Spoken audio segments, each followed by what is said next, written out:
Following the success of Golden Axe in 1989, Sega released Golden Axe Warrior in 1991 on the Sega Master System. Unlike the popular arcade side-scrolling beat-em-up, Golden Axe Warrior follows more of an RPG style of gameplay, in which you explore a large overworld, go into dungeons, find new items to aid you in your quest, and collect things in order to save the world from the big bad. Truly, an original idea that nobody has ever done.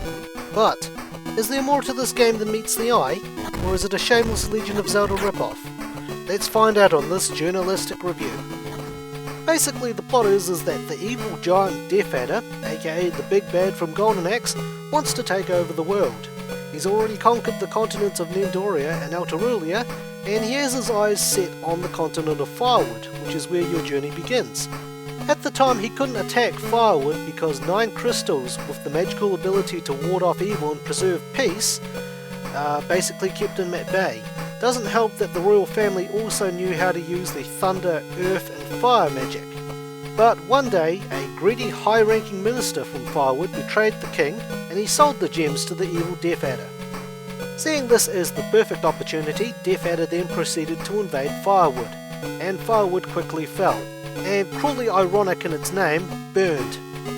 And of course, following the classic RPG cliche, you have people rise up to try and take on Death Adder. Unfortunately, none of them actually managed to succeed, until you show up, and it only took Death Adder killing your parents to do that. The thing is though, is that Death Adder is virtually invulnerable, and the only thing that can hurt him is the legendary Golden Axe, so you'll need to find that if you want to have any chance of beating him. So, in steps your self-insert half-naked barbarian guy, despite the fact that in the game he is clearly wearing armour. The game plays from a bird's eye view perspective, and you start off with basic armour, a sword and a shield. If you didn't get the hint made earlier in this review, this game already plays and feels very similar to The Legend of Zelda, released in 1986 on the NES. Your goal in this game is to collect the 9 crystals to gain access to Death Adder's dungeon, as well as the Golden Axe to kill him with.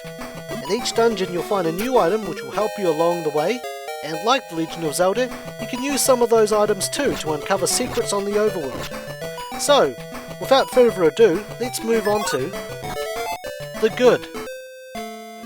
I found that the overworld in the game is very big. With 225 screens on the overworld, that's 97 more than The Legend of Zelda. But in its defense, The Legend of Zelda is also 5 years older. So while you do start the game in Firewood, as you progress on your journey, you also visit parts of Nendoria and Altarulia too, each with its unique habitats.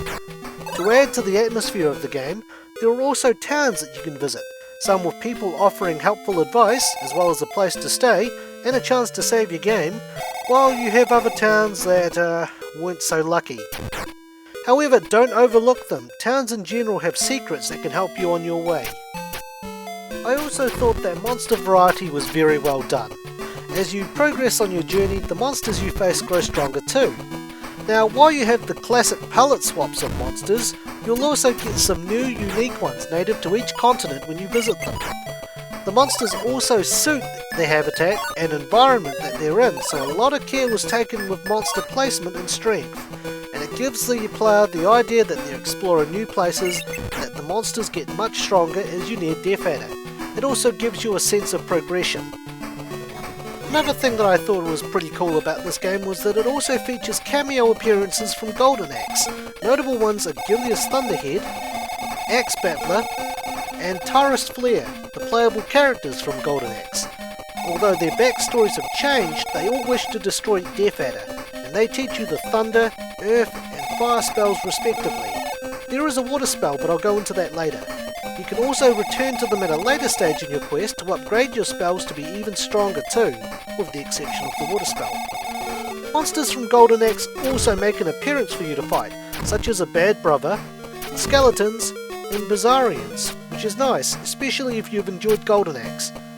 However, no amounts of cameo appearances will save you from the bad. Some of the secrets in this game are very obscure, notably the water spell.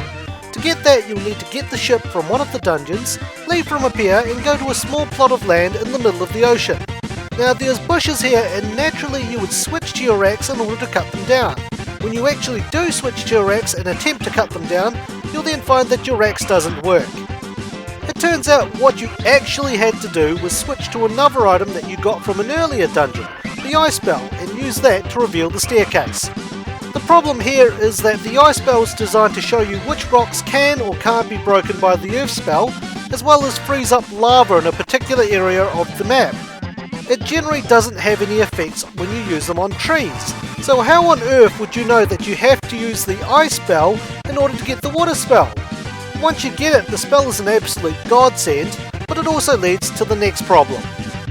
Drops inside a dungeon are terrible. If you use the Water Spell to restore health, you'll find that you'll run out of magic pots very quickly. It doesn't help that monsters in the dungeon barely drop health or magic pots. I suppose it does add to the difficulty factor and I should just get good, but when you die in a dungeon multiple times because you haven't had a magic or health drop in the past 4 rooms, this is getting to the point of being ridiculous.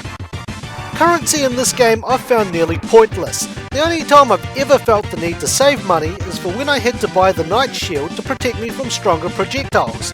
And even then, that cost 250 horns, in other words the game's currency. I could gamble it away and make the amount, or lose it quickly, or I could painstakingly go out and kill things for a couple of hours. Aside from that, the only practical thing I've ever needed to spend horns on were golden apples, and if you know where the shops are, you can get them for pretty cheap too. Then there was the climbing rope. That was a pain in the ass to use. You have to use it to scale cliff faces, but the game gives absolutely no indicator as to where you can actually use the damn rope. Considering that you need the rope to reach Axe Battler, without knowing where to find him, it's a matter of trial and error to find out where the magic rope goes on the cliff to find him. Also, what exactly is the point of the magic balloon? It's the special item that you pick up in Dungeon 9, and the only practical use it has is to show you the world map as well as where you are. If it could teleport you between towns you visited, then it would make sense, but for what it does now, shouldn't you call the damn thing, I don't know, a map? The climactic battle against Death Adder is also a joke.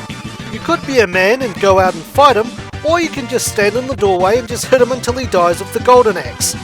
Now this couldn't be exploited on any of the other bosses except for the boss of dungeon number 9, which just so happens to be a nerfed, weaker version of Death Adder, a Death Adder Jr. so to speak.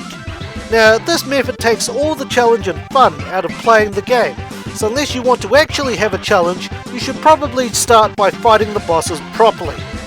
Now that I have that out of the way, let's move on to the final part of this review. The Ugly, in which I take a leaf from 16-Bit's book and discuss graphics! In terms of graphics, for an 8-bit system, Golden Axe Warrior looks pretty solid. I love the attention to detail on the overworld, especially on the towns that have been attacked, which have skeletons and dead people inside, and even the lava and snow areas. For a game that obviously took a lot of its cues and elements from The Legend of Zelda, it sure looks quite well polished, even if Golden Axe Warrior came out 5 years later. Overall, if you're prepared to look past all the elements from The Legend of Zelda that this game is heavily inspired by, you'll see a game that's interesting to play with a fairly steep learning curve which rewards players for going out of their way to find the secrets within it, even if some of them require obscure thinking. It can drag on a little, but if you're a fan of The Legend of Zelda, especially the NES original, then I definitely suggest you look into playing this.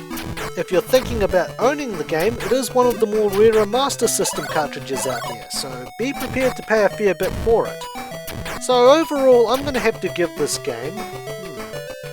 I'll give it a water magic out of Magic Balloon.